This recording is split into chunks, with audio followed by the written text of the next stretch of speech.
বলা হয় ওয়াহাবি সুন্নি মোনাজারার মধ্যে ওনাকে পরাস্ত করেছে।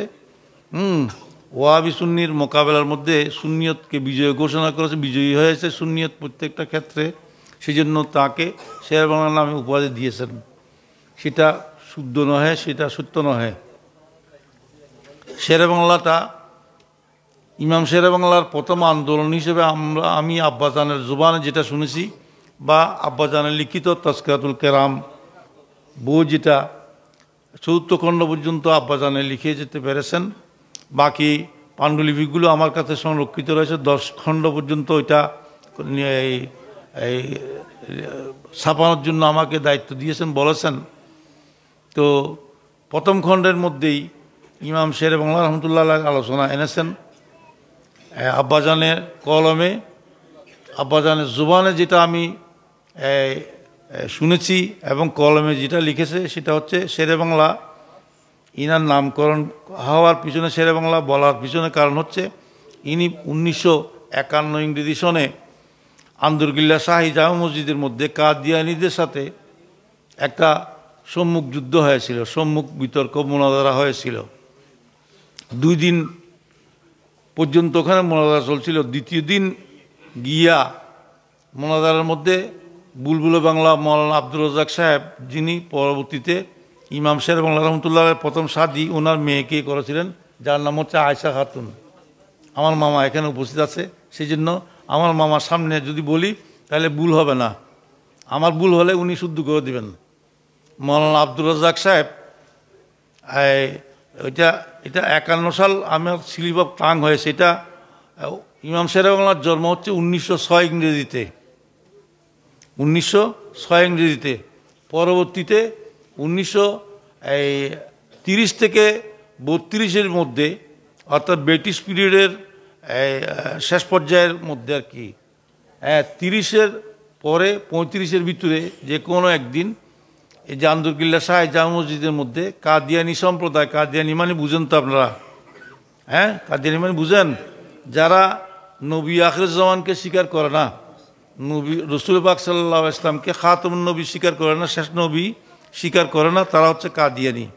কাদিয়ানীদের বাংলাদেশের আগমন হয়েছে আমাদের চট্টগ্রাম থেকে। চট্টগ্রাম থেকে পরবর্তীতে ঢাকা গিয়া বক্সিবাজারের মধ্যে তাদের হেডকোয়ার্টার হয়েছে।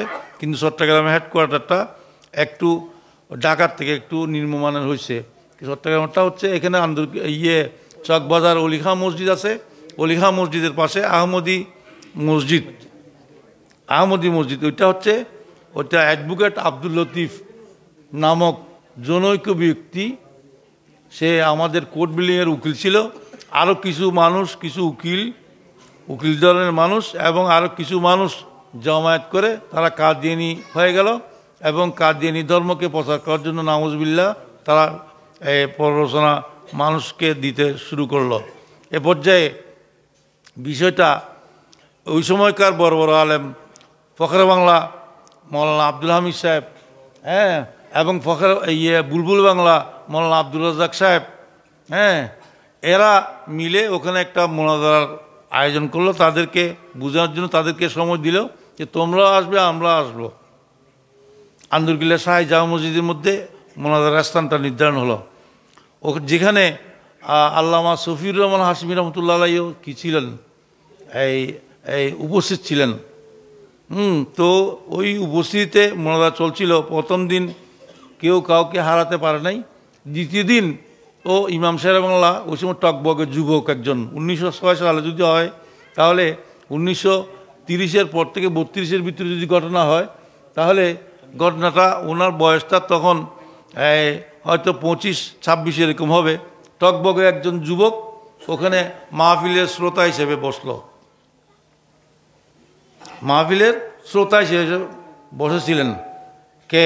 আজিজুল হক, সৈয়দ আজিজুল হক, সৈয়দ আজিজুল হক, মৌলানা সৈয়দ আজিজুল হক ওখানে মাহফিলের শ্রোতা হিসেবে বসেছেন। দ্বিতীয় দিন দীর্ঘক্ষণ এদের মাঝে মোনাজারা মুবাহাসা চলছিল। চলার প্রেক্ষিতে ইমাম শেরে বাংলা সেদিন উঠে বলেছিল যে হুজুর, আমি তো আপনাদের ছাত্রতুল্য ছোট মানুষ, আমি কিছু কথা বলতে চাই। তো সবাই বলল যে যুবক ছেলে হয়তো নতুন আলেম হচ্ছে এ কি বলতে চাই একটু আমরা শুনি। হ্যাঁ ঠিক আছে, তুমি এদিকে আসো, বলো। সর্বাগ্রে ওনাকে ডেকে নিয়েছেন এই যে বুলবুলে বাংলা মৌলানা আব্দুর রাজ্জাক সাহেব, পরবর্তীতে ওনার শাশুড় হয়েছে, এই যে রাঙ্গুনিয়া ওনার বাড়ি বুলবুলে বাংলা, যার নাম আব্দুর রাজ্জাক সাহেব, ওনার শাশুড়, প্রথম শাশুড়। ঠিক আছে, তো উনি কী করলেন, ইনাকে ডেকে নিলেন। বাজি তোমার নাম কি? আমার নাম আজিজুল মোহাম্মদ, সৈয়দ মোহাম্মদ আজিজুল হক। তুমি কি পড়েছ? হুজুর আমি সামান্য এই পড়েছি। তুমি কি বলতে চাচ্ছ নাকি? জি হুজুর, আপনি যদি অনুমতি দেন। হাজার হাজার মানুষের উপস্থিতি, সুন্নি মুসলমানদের মধ্যে হাজার হাজার মানুষের উপস্থিতি। তো এরই প্রেক্ষিতে ইমাম শের বাংলা রহমতুল্লাহ আলাইহি উঠে প্রথম বলল যে আপনারা কোরআনে আজিমা মানেন? সুন্নিরাও বলল এবং কাদিয়ানীরাও বলল যে আমরা কোরআনে আজিমা মানি। তাহলে মানলে সূরা বাকারা পড়েছ, সূরা বাকারার 3 নম্বর 74 নম্বর আয়াত আপনারা জানেন? সূরা বাকারা কোনটা আপনারা জানেন? সূরা ফাতিহার পরে কোরআনে মজিদের প্রথম সূরা, যেটা সূরা ফাতিহার পরে দ্বিতীয় সূরা, আলিফ লাম মিম যালিকাল কিতাবু লা রাইবা ফীহি হুদাল লিল মুত্তাকিন আল্লাযীনা ইউমিনুনা বিল গায়বি ওয়া ইয়াকিমুনাস সালাতা ওয়া মিম্মা রাযাকনাহুম ইউনফিকুন ওয়াল্লাযীনা ইউমিনুনা বিমা উনজিলা ইলাইকা ওয়া মা উনজিলা মিন ক্বাবলিক। এইটাতেই উনি মহল্লা ইস্তিরশাদ এনেছেন, ওয়াল্লাযীনা ইউমিনুনা বিমা উনজিলা ইলাইকা ওয়া মা উনজিলা মিন ক্বাবলিক। ওই সমস্ত লোক যারা ঈমান এনেছে, যা কিছু আপনার উপর অবতীর্ণ হয়েছে এবং যা আপনার পূর্বে অবতীর্ণ হয়েছিল, এগুলোর উপর ঈমান এনেছে, আনবে। হ্যাঁ, ওয়াল্লাযীনা ইউমিনুনা বিমা উনজিলা ইলাইকা ওয়া মা উনজিলা মিন ক্বাবলিক, তারপর ওয়া বিল আখিরাতে হুম ইউকিনুন, এবং আখিরাত সম্পর্কে কি করে? বিশ্বাস করে। ঠিক আছে, ইমাম সাহেব বাংলা যখন এটা বলল যে এখানে তো আল্লাহ কোরআনে আজিমা সূরা বাকারার এই আয়াতের মধ্যে বলেছে আমার রসুলের প্রতি যা অবতীর্ণ করেছে কোরআনে আজিমা, এবং আমার রসুলের পূর্বে যা অবতীর্ণ হয়েছে, হ্যাঁ, এই তাওরাত, জবুর, ইনজিল, বড় বড় কিতাব, বড় বড় সহিফা কিতাব যেগুলো অবতীর্ণ হয়েছিল আপনার পূর্বে, এর উপরে যারা ঈমান আনবে এবং আখিরাতের উপরে ঈমান আনবে, তারাই কি মুসলমান, ঈমানদার, মুত্তাকি, পরহেজগার ইত্যাদি ইত্যাদি মুফলিহুন। তারাই কি মুফলিহুন? তারাই কি কামিয়াব? তারাই মুফলিহ বান্দা। একথা যখন বলল, কাদিয়ানীরা সবাই চুপ হয়ে গেল, কেননা কোরআনে বলেছে আমার রসুলের পরে ওয়াল্লাযীনা ইউমিনুনা বিমা উনজিলা ইলাইকা ওয়া মা উনজিলা মিন ক্বাবলিকা, আপনার পূর্বে যা অবতীর্ণ হয়েছে। তার মানে কি আমার রসুলের পরে আর কোনো নবী আসবে না, কোনো কিতাবও আসবে না। এই কথা এই আয়াতে করিমা যখন উপস্থাপন করলো, সুন্নিরা সবাই নারে তাকবীরের স্লোগান দেওয়া শুরু করলো, আর কাদিয়ানীরা সবাই কি হয়ে গেল? চুপ হয়ে গেল এবং পালানোর চেষ্টা করলো। ওখানে খুব মারপিট হয়েছিল, 3 দিন পর্যন্ত চট্টগ্রাম শহর বন্ধ ছিল। এবং ওই মজলিসের মধ্যেই মৌলানা আব্দুর রাজ্জাক বুলবুলে বাংলা রহমতুল্লাহ আলাইহি, ওই মজলিসের মধ্যেই আমাকে হিন্দুস্তানে আমি যখন লেখাপড়া করতে গিয়েছি আমাকে বুলবুলে বাংলা উপাধি দিয়েছিল। আমি আপনার সুন্নি ওলামায়ে কেরাম, সুন্নি আওয়ামুন্নাস যারা আছেন, জনসাধারণ যারা আছেন, আমি বুলবুলে বাংলা এই ছেলেকে, এই বাচ্চা ছেলে, নওজওয়ান ছেলে আজিজুল হককে আমি শেরে বাংলা উপাধি দিচ্ছি। তোমরা এটাতে সম্মত কিনা? আর আপনাদের কাছে যা আপনারা যা জানেন বা আপনাদের যাদের জানা আছে, ইমাম শেরে বাংলা রহমতুল্লাহ আলাইহি মদিনায় পাকে মক্কায় মুআজ্জামা হজ করতে গিয়েছিলেন। এর প্রেক্ষিতে হজে যাওয়ার পরে মা ফাতেমা জাহরা রাদিয়াল্লাহু তাআলা আনহার কবর মুবারক কোথায় সেটা নির্ধারণ নিয়ে সবাই বলেছে, প্রায় মুহাদ্দিসিনগণ, আগের মুহাদ্দিসিনগণ, মুফাসসিরিনগণ, সুফিয়ে কেরামগণ বলেছেন যে ওনার কবর শরীফ হচ্ছে কোথায়? বকি মুকাদ্দাসে। কিন্তু ইমাম শেরে বাংলা বলল যে ওনার কবর শরীফ হচ্ছে আমার সরকারের কদমে। এটা যখন বলেছেন তখন এই যে মদিনা পাকের গভর্নর এবং ওখানকার গ্র্যান্ড মুফতিরা এটার উপরে এতরাজ করে বসলেন। এতরাজ করে বসার প্রেক্ষিতে ইমাম সাহেব বাংলা বললেন যে আমি এটার প্রমাণ করব, প্রমাণ দিব, অমুক অমুক কিতাব আনো। কিতাবগুলো ওই সময় সৌদি আরবে ছিল না, মিশর জামিল আজহার থেকে কিতাব নিয়েছিলেন। আমার মামা জান এখানে উপস্থিত আছে, মিশর জামিল আজহার থেকে কিতাব নিয়ে ইমাম সাহেব বাংলা এটা প্রমাণ দিয়েছেন। আমি এটার কিছু অংশ আমার এই বাংলায় অনুদিত মসনদে ফাতেমা কিতাবের মধ্যে ইমাম সাহেব বাংলার যে দলিলগুলো ওখানে উপস্থাপন করেছেন যে কিতাব থেকে, ওই কিতাবের রেফারেন্স সহ আমি মসনদে ফাতেমা বাংলা অনুবাদ করেছি। মসনদে ফাতেমা মানে হযরত ফাতেমা জোহরা রাদিয়াল্লাহু তাআলা আনহা কর্তৃক বর্ণিত হাদিসগুলো এনে সকল হাদিসের অনুবাদ আমি বাংলায় করেছি। ওই বাংলায় করার মধ্যে খাতুনে জান্নাতের জীবনী লেখার মধ্যে আমি ওই কথাটাও এনেছি এখানে। তো মক্কায় মুআজ্জামার বড় বড় মুফতিরা, সৌদি আরবের বড় বড় গ্র্যান্ড মুফতিরা কি করেছেন? সৌদি আরবের বড় বড় মুফতিরা হুজুর শের বাংলা রহমতুল্লাহ আলাইকে শাইখুল ইসলাম উপাধি দিয়েছিলেন। কি দিয়েছিলেন? শাইখুল ইসলাম। একজন আজমি লোক, একজন বাঙালি লোক। আজমি লোক মানে অনারবি, আজমি মানে কি? অনারবির লোক। আরবির কাছে গিয়া শাইখুল ইসলাম উপাধি আনা, এটা চারটিখানি বিষয় নয়, এটা আমাদের ইমাম শের বাংলার কৃতিত্ব, আমাদের বাংলাদেশের, আমাদের চট্টগ্রামের কৃতিত্ব। আমরা তাকে সম্মান করতে তখনও জানি নাই, এখনও জানতেছি না। তখনও জানি নাই, এখনও জানতেছি না। শাইখুল ইসলাম আজকাল নিজে নিজে লেখে, আর কিছু কিছু জাল শায়েখ লেখে, জামিল আজহার থেকে পড়ে আসছে বা মুখ থেকে পড়ে আসছে, না পড়লেও শায়েখ লেখে।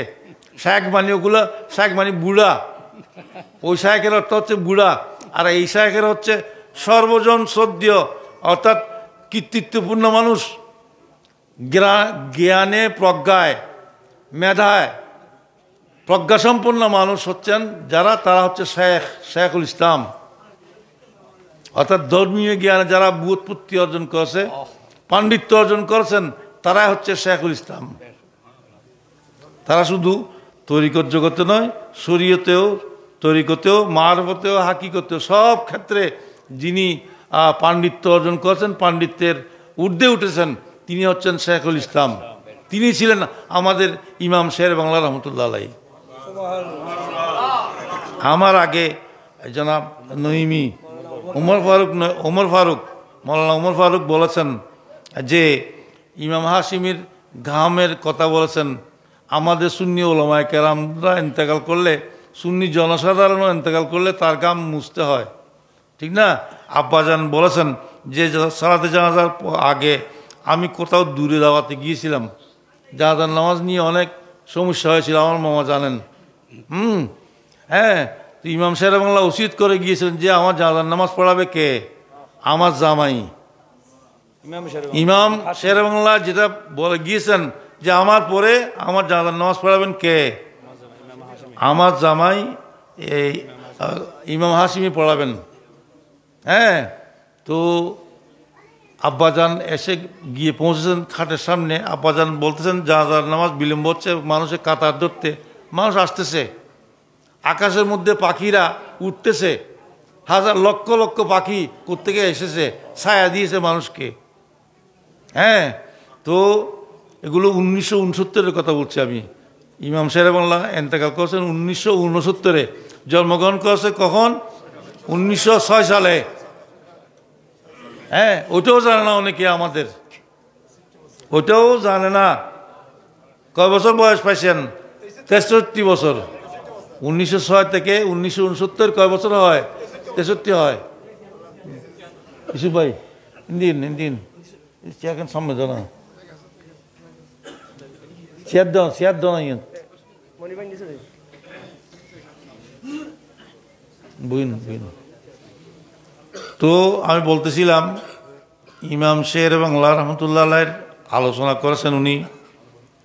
আব্বাজান বলেছেন যে আমি জানাজার নামাজ পড়াতে 20 মিনিট আধা ঘন্টা যেটা লেট হয়েছে, এই লেটের মধ্যে আমি চেহারা খোলা ছিল, চেহারা আমি খুলেছি, এবং খোলার পরে আমার কাঁধে যে গামছা ছিল, যে রুমাল ছিল, হুজুররা যে এরকম রুমাল পরে আমার এখানে একটা সাদা রুমাল ছিল, সাদা রুমালকে আমি 5 থেকে 6 বার আমি ভিজাইয়া চেহারাকে কী করে মুছেছি, এবং ওইটা কাপড় ধুইলে যেমন ওইটা ধুয়ে মুছরে কী করতে পানি ফেলে দেয়, আমি ওই রকম 5 থেকে 6 বার আমি পানি ফেলতে হয়েছে। অতগুলো ঘাম ওনার চেহারায় পাক থেকে আমি ফেলেছি, এবং আমার আলমিরার মধ্যে আমি ওইটা এখনো সংরক্ষিত রেখেছি। আব্বাজান আমাকে বলেছে ওই ঘামের রুমালটা আমি আর ব্যবহার করি নাই, আমার তাবুরুক আমি ওইটা আমার ঘরের মধ্যে রেখেছি। আমার কোনো সমস্যা হলে, আমার কোনো বিপদ আপদ হলে, আমার কোনো মুসিবত আসলে আমি ওইটা হাতে নিয়ে আমি দোয়া করি, আল্লাহর দরবার দোয়া করি। আমার ফরিয়াদ আল্লাহ কবুল করেন, আমার ফরিয়াদ কি করেন, আমি ওইটার বরকতে আমার সকল বিপদ আপদগুলো মুক্ত হয়ে যায়। এটা ইমাম হাশিমি আমাকে বলেছেন, জায়গাও দেখা দিয়েছেন, কোথায় রাখছেন এটা। কথা বুঝতে পারছি। ইমাম শেরে বাংলাকে এখানে মেরেছে, ঠিক আছে, ইমাম শেরে বাংলার দফন অনেকে জানে না কিভাবে দফন হয়েছে, কোথায় কি হয়েছে। যে আমার মামাজান জানবে অবশ্যই। ইমাম শেরে বাংলাকে এখানে মেরেছে, যে রক্তমাখা কাপড়গুলো তার কবর শরীরের মধ্যে দেওয়া হয়েছে। জিজ্ঞেস করেন, তার কবর শরীরের মধ্যে ওই কাপড়গুলো দেওয়া হয়েছে। যেমনিভাবে বুখারী শরীফের একটা হাদিস 6036 নম্বর হাদিস, আল্লাহ রসুলের কাছে 6036 নম্বর হাদিসের মধ্যে বর্ণিত আছে যে আল্লাহ রসুলের কাছে এক মহিলা একটি নকশি কাতার মতো একটা চাদর নিয়ে এসেছিলেন, এবং ওই মহিলা আরজ করেছিলেন, অনেক সাহাবায়ে কেরামের সামনে আরজ করেছেন, ইয়া রাসূলুল্লাহ, আপনার জন্য এটা আনছি, আপনি এটা আমার সামনে পড়তে হবে, ভালো করে আপনি পরিধান করতে হবে। কথা খুব খেয়াল করবেন।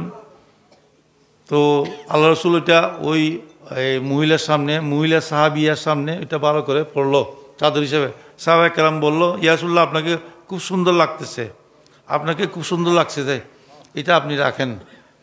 কিছুক্ষণ পরেই হযরতে আব্দুর রহমান ইবনে আউফ, এটা ওই আশরায়ে মুবাশশারের মধ্যে একজন। তালহা, জুবায়ের, সাআদ, সাঈদ, আব্দুর রহমান ইবনে আউফ আর কে, তা আশরায়ে মুবাশশারের মধ্যে একজন, 10 জনের মধ্যে একজন হচ্ছে আব্দুর রহমান ইবনে আউফ। আমাদের মসজিদের খতিব সাহেবানরাও ওই 6 জনের নাম জানে না, 7 জনের নাম যেগুলো ওই খুতবার কিতাবের মধ্যে লেখা আছে, হ্যাঁ, ওইটাই জানে। সিদ্দিক আকবর, ফারুক আজম, ওসমান জিন্নুরাইন আর মৌলা আলী মুশকিল কোষা, এই 7 জনের নাম খুতবার মধ্যে লেখা আছে। ওই 6 জনের নাম খুতবার মধ্যে নাই, ওগুলো জানেও না। এটা বুঝতে পারছি। এই মসজিদে তো দোয়া লিখেছে, আল্লাহ মাফতাহ আলী আবু আবার রহমাতিকা, বুখারী শরীফের হাদিসে এটা নাই, মদিনাতুল মুনাওয়ারার মধ্যে এটা নাই। মদিনাতুল মুনাওয়ারার মধ্যে আছে, আসসালাতু ওয়াসসালামু আলাইকা ইয়া রাসূলুল্লাহ, আল্লাহ মাফতাহ আলী আবু আবার রহমাতিকা ওয়াগফিরলি জুনুবি, এভাবে লেখা আছে বকি শরীফের মধ্যে। বাবুল বকির যে আছে মসজিদে নবী শরীফের মধ্যে, বাবুল বকির ওদিকে মসজিদে ঢুকার দোয়া লেখা আছে। আব্বাজান কেবলা প্রায় সময় বলতো, আমাদের যে বর্তলি বাইতুল হাম হাশিমি জামা মসজিদে দেখিয়েন মসজিদে ঢুকার দোয়া কি আছে। কথা বুঝতে পারছি। কিন্তু এখানে আপনারা কার থেকে পরামর্শ নিয়া যে এই যে আল্লাহ মাফতাহ আলী শুধু আবু আবার রহমত থেকে লিখেছেন, ইমাম শেরে বাংলার স্মৃতি বিজড়িত জায়গায় ওই বুখারী শরীফে নাই, মসজিদ নবীতে আসে, বুখারী শরীফতে আসে, এরকম দোয়া লিখবেন না, এটা হয় না। আমি সামনে থেকে এটার পরিবর্তন চাই।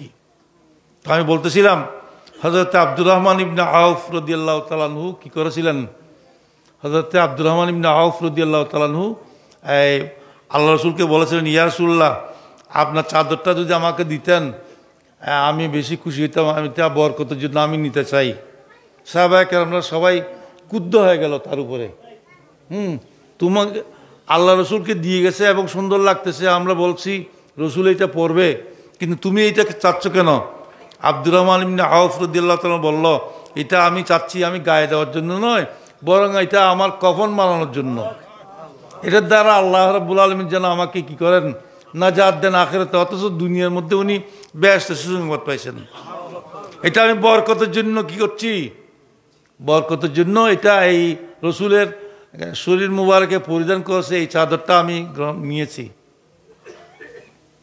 ইমাম শের বাংলা ইনি ইনি ইনি কাদিয়ানি নয়, ইনি শুধুমাত্র কাদিয়ানি নয়, তবলিগ জামাতের সাথে ওই হাজি ক্যাম্পের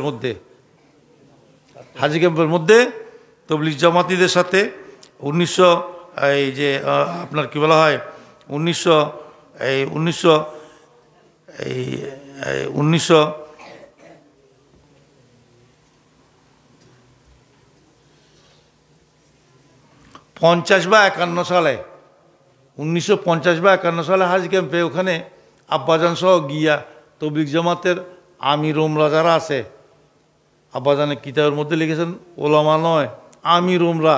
কেন? তবলিগের মধ্যে আলেম নাই, ওখানে আমির আছে দে। তবলিগ জামাতের মধ্যে কি আছে দে? আমির আছে দে, আলেম নাই। হ্যাঁ, তবলিগ জামাতে দেখিয়ে না আকসের কোনো আলেমকে তারা পছন্দ করে না। এখন তাদের মধ্যে দুই ভাগে বিভক্ত হয়েছে, ওইটাও আলেমকে নিয়ে, কোনো আলেম তাদের মাঝে থাকতে পারবে না, বুঝছেন? আমি কারো সমালোচনা করছি না, বাস্তব কথা যেটা সেটা আমি বলছি, এবং এটা যদি মিথ্যা হয় আমি এটা চ্যালেঞ্জ দিয়ে বলতে পারবো। এখানে ইমাম শের বাংলার বড় সাহেবজাদা এখানে উপস্থিত আছেন। তো ওদেরকে বলেছিল যে তোমাদের তবলিগ জামাত এটা শরীয়ত বিরোধী, এটা কি শরীয়ত বিরোধী, পারলে আমার সাথে কথা বলো, তোমাদের আমির ওমরাদেরকে ডাকো। ওই বছর ওখানে ইজতেমা হয়নি। 50-এর দশকে 60-এর দশকে ঢাকায় ইজতেমা হতো না, এখানে চট্টগ্রামের হাজি ক্যাম্পের মধ্যে ইজতেমাটা হতো, বর্তমানে যেখানে ইসলামী ফাউন্ডেশনের অফিস হয়েছে, ঠিক আছে। এবং হাজিরা যেখান থেকে সীমা যুগে হজ যাইত ওই হাজি ক্যাম্প, ওইটা পাটতলি। শুধু এই তবলিগি জামাত নয়, ওয়াহাবি নয়, মওদুদি জামাতের সাথেও 1956 ইংরেজি সালে লালদিঘির মাঠে ইমাম হাশেমি, জাফর আহমদ সিদ্দিকী, এরকম ওলামায়ে কেরামদেরকে নিয়ে চ্যালেঞ্জ দিয়েছিলেন। এবং 111টি প্রশ্ন করে মৌলানা মওদুদি সাহেবের কাছে প্রশ্ন করে লিখে, এক পৃষ্ঠায় বাংলা আর এক পৃষ্ঠায় উর্দুতে লিখে মৌলানা মওদুদিকে চ্যালেঞ্জ দিয়েছিলেন। এর নাম হচ্ছে ইমাম শের বাংলা। মৌলানা মওদুদি তার উত্তরে বলেছিলেন, এটা 56 ইংরেজি সনে, মৌলানা মওদুদি বলেছিলেন যে আমি এটার জবাব, এই প্রশ্নগুলোর জবাব আমি ঢাকায় গিয়ে দিব। ইমাম শের বাংলা বলেছিলেন, আপনার আলম কি ঢাকায় রেখে এসছেন নাকি? আপনার আলম কি ঢাকায় রেখে এসছেন? এখানে উত্তর দিতে পারছেন না। আপনাদের ধৈর্যচ্যুতি হচ্ছে মনে হয়, আমি বিলম্ব করব না। মুখতসর দুই একটা কথা আমি ইমাম শের বাংলার জীবন সম্পর্কে বলছি। এই জন্যই বলছি যে এগুলো বর্তমান যুগের ছেলেরা, বর্তমান আধুনিক যুগের ছেলেরা এগুলো মানে না, এগুলো করে না, জানে না, না জানার কারণে পথভ্রষ্ট হয়ে যাচ্ছে। অথচ এই মাঠের মধ্যে সুন্নিয়ত প্রতিষ্ঠার জন্য দুই ইমামের অনুসরণে থাকলে আমাদের মধ্যে এত ফেরকাবাজি, এত রকমের দল উপদল সৃষ্টি হতো না, যদি দুই ইমামের অনুসরণে যদি আমরা থাকতাম। ভারত থেকে সদরুল্লাহ ফাজেল মোলাদা হজরত নঈমুদ্দিন মোলাদাবাদী রহমতুল্লাহ আলাইকে আব্দুর রশিদ ট্যান্ডল ওনার মুরিদ ছিলেন। কোথায়? বুরিচরের আব্দুর রশিদ ট্যান্ডল, যেটা আব্দুর রশিদ ট্যান্ডলের ঘাঁটা বলে মানুষ, ট্যান্ডলের ঘাঁটা বলে, ঠিক না? আব্দুর রশিদ ট্যান্ডল কি ছিলেন? হুজুরের মুরিদ ছিলেন। তো ইমাম শের বাংলার কাছে আসিয়া বললেন যে হুজুর, হিন্দুস্তান থেকে একজন আলেম আনেন এবং আমার বাড়িতে বড় একটা মাহফিল করতে হবে।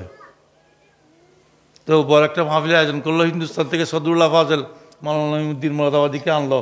আনার পরে এই যে আজকে বুরুচ জিরুল মাদ্রাসা ওই সময় হয়নি, এর দক্ষিণ পাশে বুরুচ জিরুল মাদ্রাসার দক্ষিণ পাশে ওই যে আব্দুর রশিদ ট্যান্ডল একটা মাঠ ছিল, মাঠের মধ্যে মাহফিলের আয়োজন করেছিল। মাগরিব নামাজ পড়তেছিলেন। মাগরিব নামাজের পরে ইমাম শের বাংলা বলে উঠলেন যে আমি এদিক থেকে আঙ্গুল দিয়ে দেখাই দিল, বর্তমানে বুরুচ জিরুল মাদ্রাসা যেখানে, সেখানে আঙ্গুল দিয়ে দেখাই দিয়েছিল যে এদিক থেকে আমি এলমে নববীর খুশবু পাচ্ছি, আমি এদিক থেকে এলমে নববীর খুশবু পাচ্ছি, তোমরা এখানে একটা মাদ্রাসা নির্মাণ করো। এগুলো কেউ জানে? এগুলো ইমাম শের বাংলা বলে গিয়েছেন যে এই জায়গা থেকে আমি এলমে নববীর খুশবু পাচ্ছি। এই বুরুচ জিরুল মাদ্রাসা পরবর্তীতে আল্লামা জাফর আহমদ সিদ্দিকী রহমতুল্লাহ আলাই, যিনি ইসলামী ছাত্র সেনার 3 জন প্রতিষ্ঠাতা থেকে একজন। 3 জন প্রতিষ্ঠাতা কে? ইমাম হাশেমি, জাফর সিদ্দিকী, আল্লাহ শাহাবুদ্দিন সাহেব, আল্লাহ দরবার পীর মৌলানা শাহাবুদ্দিন খালেদ সাহেব রহমতুল্লাহ আলাই। ইনারা তিনজন হচ্ছে প্রথম প্রতিষ্ঠা করেছেন, সুন্নিয়তকে রাজনৈতিক রূপ দিয়েছেন এই তিনজনে। ইমাম শের বাংলার কথা, ইমাম শের বাংলার ওয়াজ অনেক গরম ছিল, অনেক কি কঠোর ছিল, কঠিন ছিল।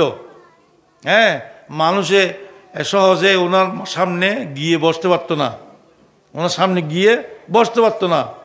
সেই জন্য তিনি ছাত্র সংগঠন বা ছাত্র জনতাকে এভাবে সংঘবদ্ধ করতে পারে নাই।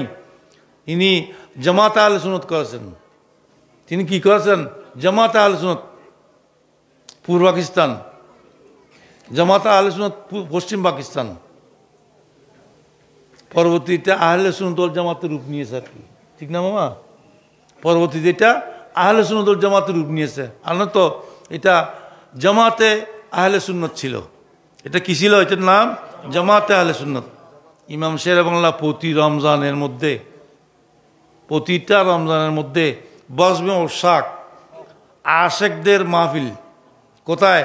দেওয়ান সুলতানের বাসায়, দেওয়ান সুলতানের বাড়িতে।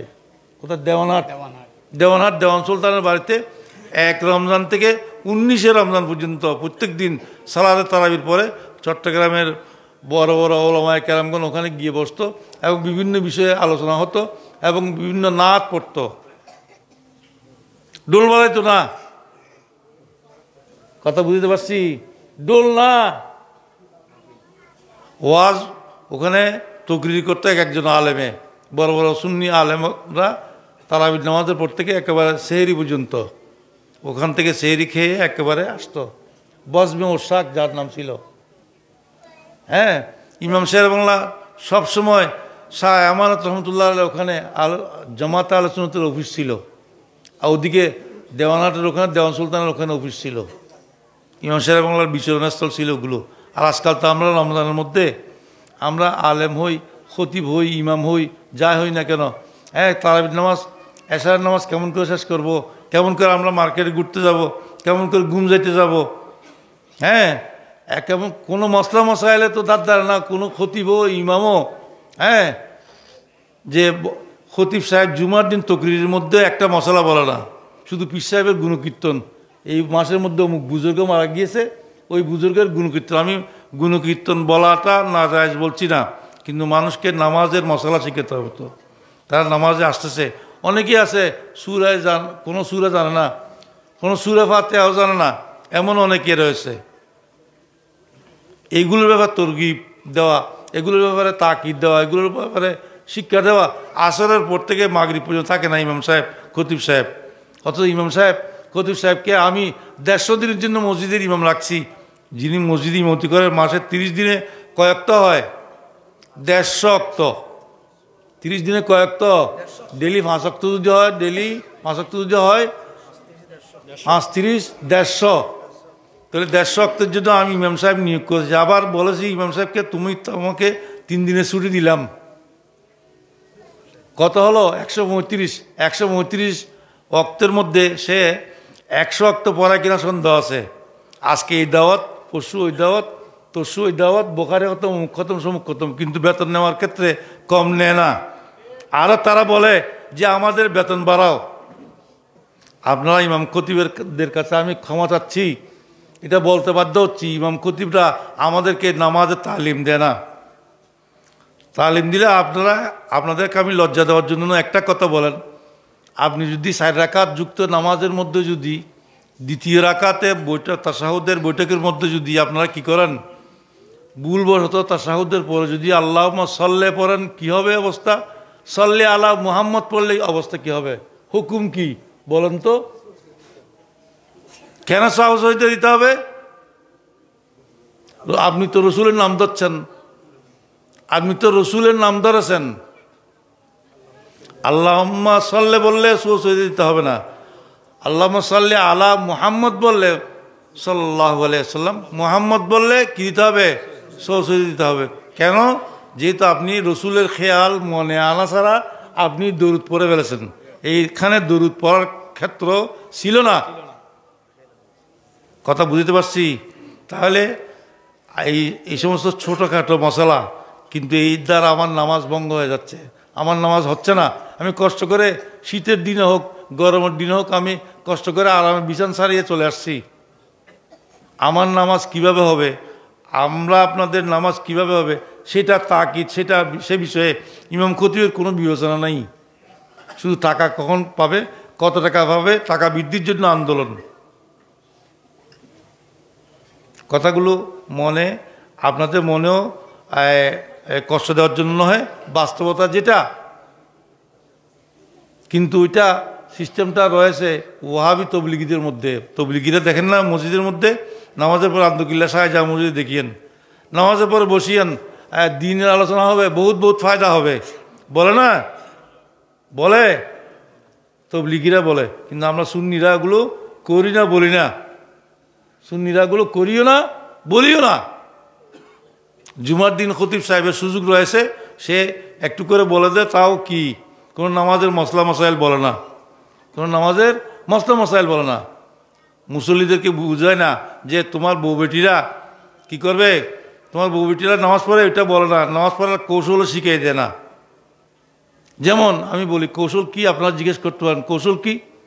আপনার ফরজ, ওয়াজিব, সুন্নত মুআক্কাদা, এই 3 প্রকার নামাজগুলো আপনার মসজিদে পড়বেন। কি কি নামাজ? ফরজ, ওয়াজিব, সুন্নত মুআক্কাদা। এগুলো কোথায় পড়বেন? মসজিদে পড়বেন। আর বাকি নফল, সুন্নত জায়েদা এগুলো ঘরে পড়বেন। এই বাকি নফল এবং সুন্নত জায়েদা এগুলো যদি ঘরে পড়েন তাহলে কি হবে? মেয়ে লোকেরা প্রথমত নামাজ হবে। আমার স্বামী, আমার বাবা নামাজ পড়তেছে। আমাদের দেশে যেহেতু মহিলাদের নামাজের কোনো সিস্টেম নেই, ঠিক না? মহিলাদের নামাজের এরকম অত আধুনিক ব্যবস্থা আমাদের দেশে এখনও গড়ে উঠে নাই। ফলশ্রুতিতে আমাদের বউ বেটিরা নামাজই নয়, তারা শুধু সববার সব কথা আসলে নামাজের জন্য একটু কি করে এবং মুরগি জবের জন্য একটু তাকিদ দেয়, বাকি নামাজের প্রতি ওদের উৎসাহ নেই। মোবাইলে আছে, ফেসবুকে আছে। তো আপনি যদি কৌশল করে যদি কি করেন, ফরজ, ওয়াজিব, সুন্নত মুআক্কাদাগুলি মসজিদে পড়েন, তাহলে নফলগুলো যদি আপনি ঘরে গিয়ে যদি পড়েন তাহলে উপকার হবে কি, আপনার বউ বেটিরা নামাজি হবে।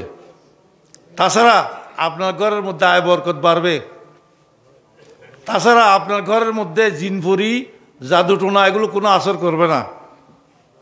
তাছাড়া যে জায়গার মধ্যে আপনারা যে জায়গার মধ্যে মুসল্লি নামাজ পড়ে আপনার ঘরের মধ্যে, ওই ঘরের মধ্যে আপনি আপনার মরহুমিনরা যে জায়গার মধ্যে নামাজ পড়তো, হাদিসে পাকে আছে প্রথম 40 দিন পর্যন্ত মরহুমের রূহ ওই জায়গায় আসে, প্রথম 40 দিন।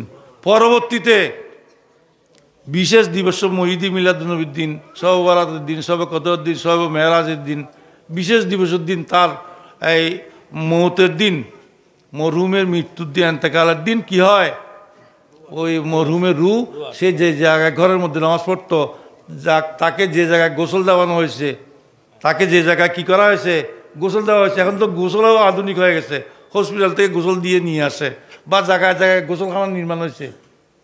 অথচ আল্লাহ রসুল সাল্লাল্লাহু আলাইহি ওয়াসাল্লাম হাদিসে পাকের মধ্যে ঘোষণা করেছেন, রসুলের হাদিস, এটা স্পষ্ট হাদিস, বুখারীর হাদিসও রয়েছে, সিয়াসিত্তের হাদিসও রয়েছে, যে মইয়তকে গোসল দেওয়াতে পারবে এমন ব্যক্তি কারা, যারা মইয়ত সম্পর্কে আমানতদারিতা রক্ষা করে, মইয়তের আমানতদারি রক্ষা করে এমন পুরুষ, এমন মহিলা মইয়তকে গোসল দিতে পারবে।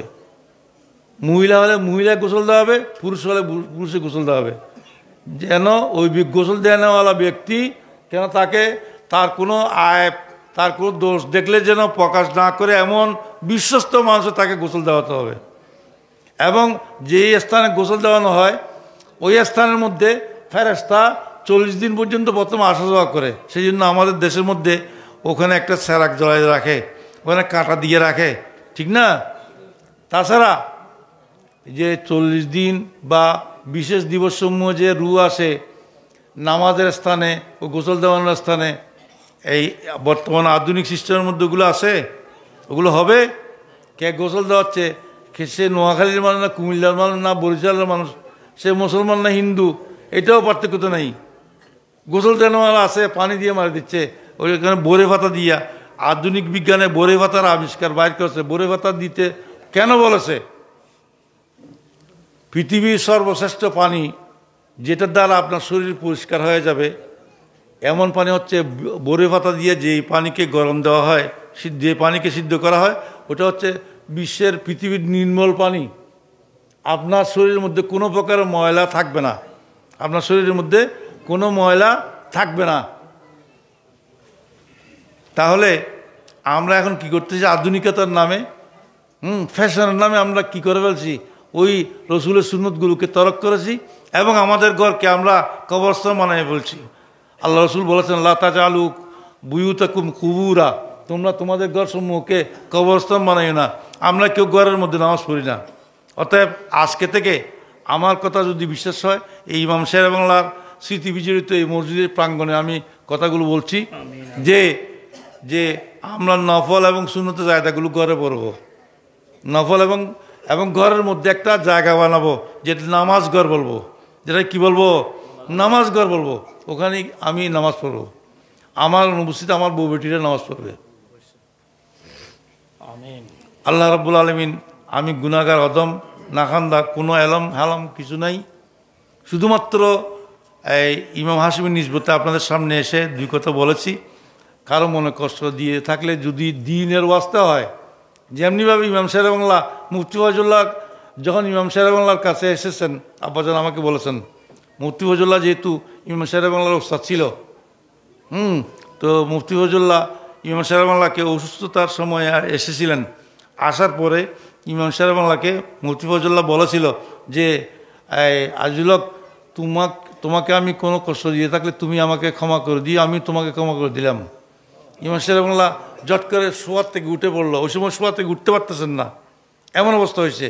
উঠে পড়লো, হুজুর আপনি এটা কথাকে উড্র করেন, আমি আপনাকে ক্ষমা করে দিয়েছি, আপনি আমাকে ক্ষমা করে দিয়েছেন, কিন্তু আপনাকে যে ওয়াহাবি বলেছি এর দ্বারা যদি মনে কষ্ট দিয়েছি এটা আপনি ক্ষমা করবেন না। কেননা আমার আখেরাতে নেজাতের উসিলা হচ্ছে আপনাকে ওয়াহাবি বলা, আপনাকে কাফের বলা, আপনাকে কি বলা? কাফের বলা। এটা আপনি আমাকে ক্ষমা করবেন না, আমি ক্ষমা চাই না। এটা আমার দিন, এটা আমার ইমান। আমার সরকারের কাছে গিয়ে আমি বলবো যে আমি মুফতি ফয়জুল্লাহকে কাফের বলেছি যে আমার রসুলের মহব্বতে, হুজুর আপনি আমাকে ক্ষমা করবেন না, আমি আপনাকে ক্ষমা করি নাই, করবো না, আমার মৃত্যুসজ্জা শায়িত। তো আল্লাহ রাব্বুল আলামিন আমাদেরকে ঈমান আকীদার উপরে অটল অবিচল থাকার তৌফিক দান করুন এবং আমার ঈমান আকীদা, আমার আপনার ঈমান আকীদা দুরস্ত হলে আমাদের নামাজ, রোজা, হজ, যাকাত এগুলো সব কবুল হবে। যদি আমরা এর ব্যত্যয় ঘটাই, এর ব্যত্যয় করি, তাহলে আমাদের নামাজ, রোজা, হজ, যাকাত এগুলো কিচ্ছু হবে না, এগুলো কিছুই হবে না।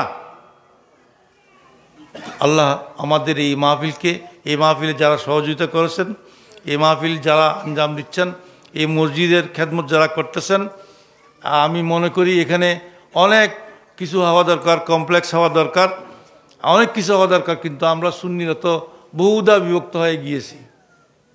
ইমাম শের বাংলা, ইমাম হাশিমিকে আমরা না জানার, তাদের পদাঙ্ক অনুসরণ না করার কারণে আমাদের মাঝে আজকে বহুদা বিভক্ত হয়েছি। আল্লাহ রব্বুল আলামিন আমাদেরকে ইনারা দুইজনের পথে মতো চলার তৌফিক দান করুন এবং এই ইমাম শের বাংলার স্মৃতি বিজড়িত এই প্রতিষ্ঠান যেন তা কিয়ামত জারি থাকে এবং এই প্রতিষ্ঠানটার জন্য সত্যিকার অর্থে ইমাম শের বাংলা যে রক্ত ঝরাইছে, এই রক্ত ঝরানোর জিনিসটা যেন তা কিয়ামত পর্যন্ত যেন বহাল থাকে। আমাদের ছেলে মেয়েদের, আমাদের আগত প্রজন্মকে যেন আমরা এটা যেন বুঝতে পারে যে ইমাম শের বাংলা সত্যিকার অর্থে হাসানা পুকুরের পারে, হোসানা পুকুরের পারে এবং আপনার কি বলা হয় নূরা মোর্শদ করে ওনাকে দাওয়াত দিয়ে এনেছিল, ওইটা বড় কথা নয়। ইনাদের কথাও জীবিত থাকবে, চিরঞ্জীব থাকবে, হাসানা পুকুরও চিরঞ্জীব থাকবে, নূরা মোর্শদ কথাও চিরঞ্জীব থাকবে। দাওয়াত দিয়ে এনেছিলেন উনি, কথা বুঝতে পারছি? সবাই ডাক্তাররা তো সবাই ডেথ সার্টিফিকেট লিখে দিয়েছে ডাক্তার মাজহারুল হক সাহেবে। ওই যে কোথায় সিভিল সার্জন, চট্টগ্রাম জেনারেল হসপিটালের সিভিল সার্জন ডাক্তার মাজহারুল হক। ডাক্তার মাজহারুল হককে কী লিখে দিয়েছিলেন?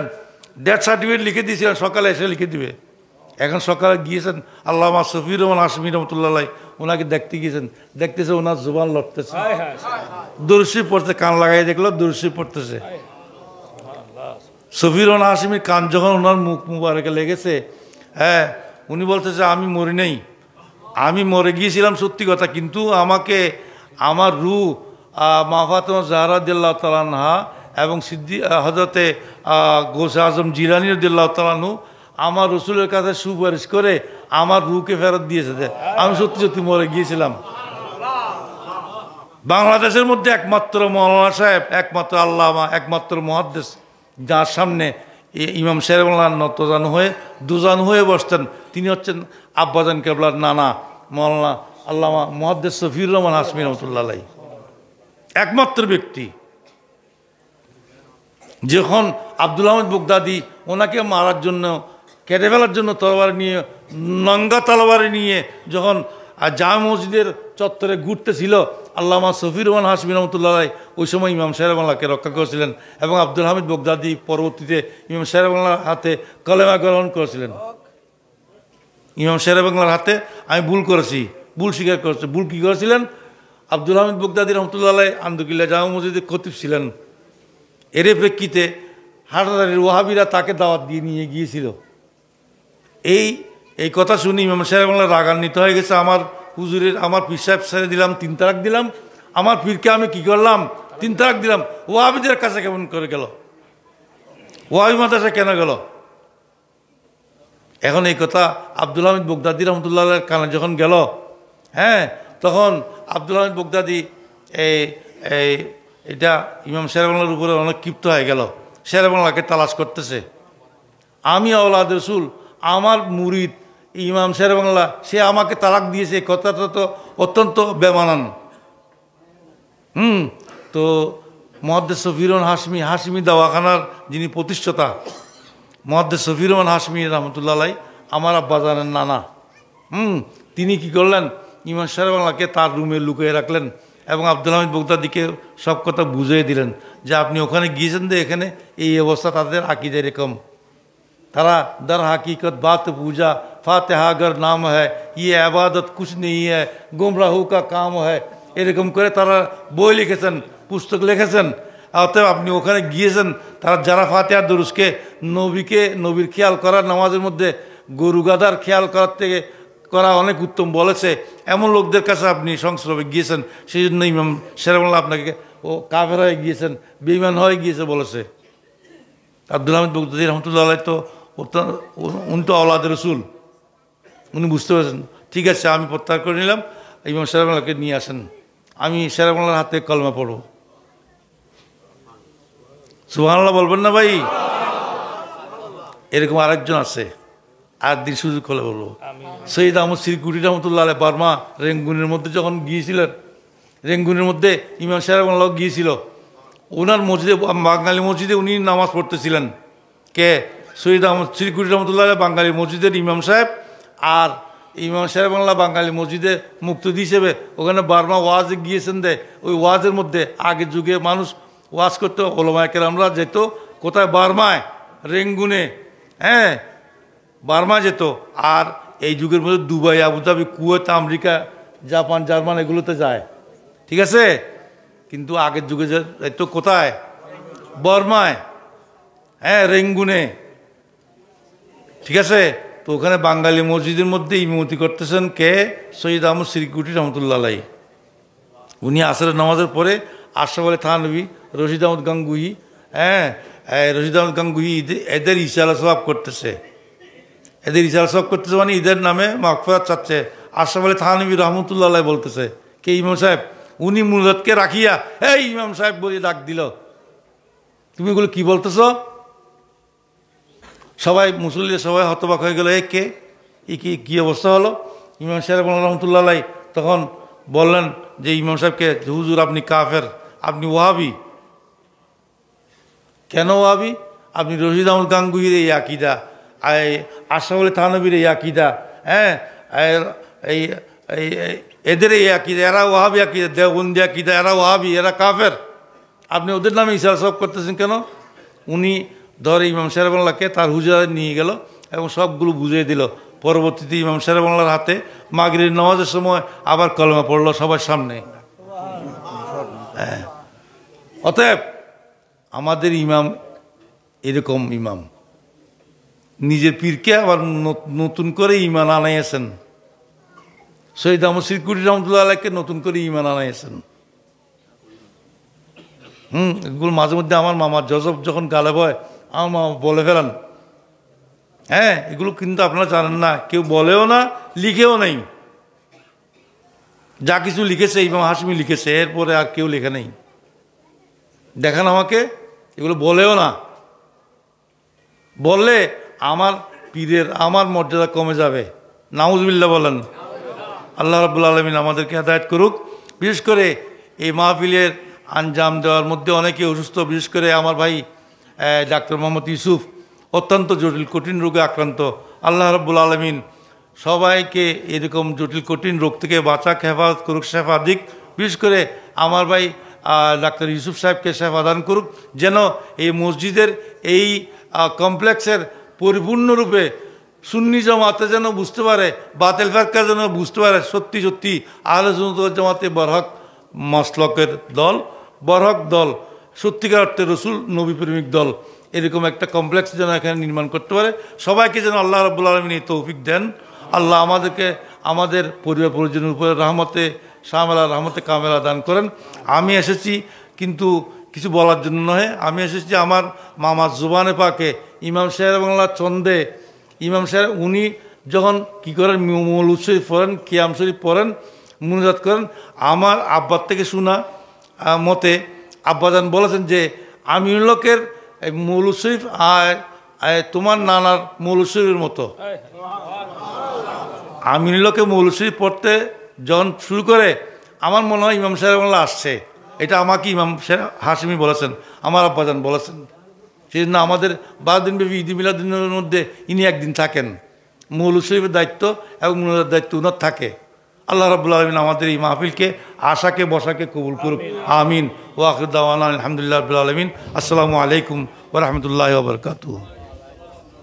আমাদের মধ্যে ইতিমধ্যে উপস্থিত হয়েছেন আজকের সন্ধি সম্মেলনের সম্মানিত অতিথি